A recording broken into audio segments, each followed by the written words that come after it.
আসসালামু আলাইকুম গাইস, খেতে চলে আসছি দুপুরের খাবার। তো দেখেন কতবার একটা কলিজা নিয়েছি, মুরগির কলিজা। আমার কলিজা অনেক ছোট, তাই মুরগির কলিজা খেয়ে দেখি বড় হয় কি না। সাথে মাংস নিয়েছি কয় পিস। তো আপনারা কেউ ভয় পাবেন না আর লোভও দিবেন না, ঠিক আছে? কি করব আসলে বুঝতে পারতেছি না।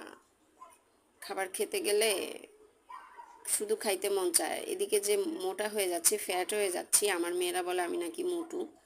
তো খেতে গেলে নিজের ঘরের খাবার মেপে খাওয়া লাগে, হ্যাঁ, ভয়ে ভয়ে খাওয়া লাগে। আসলেই মোটা হয়ে যাচ্ছি, তো কি করব, করার কিছু নেই, তারপরেও খেতে মন চায়। তো কলিজাটা একটু ওদেরকেও ভাগ করে দেই।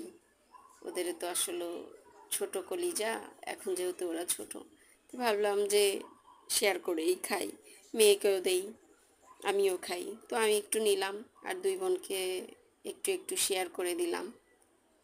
তো আপনারা যারা বাড়িতে আছেন, চিকন যারা, তারা শেয়ার করবেন না, তারা নিজেরাই খাবেন। আর যারা মোটা, তারা একটু শেয়ার করে খাবেন, যেহেতু বাচ্চা মানুষ, ওদেরও খাইতে মন চায়, তাই না? যতই খেতে নিজের মন চাক না কেন, বাচ্চা হচ্ছে সবার থেকে আগে। মায়ের থেকে সন্তান আগে, সেটাই বুঝি। ভালোবাসা আসলে এমন জিনিস।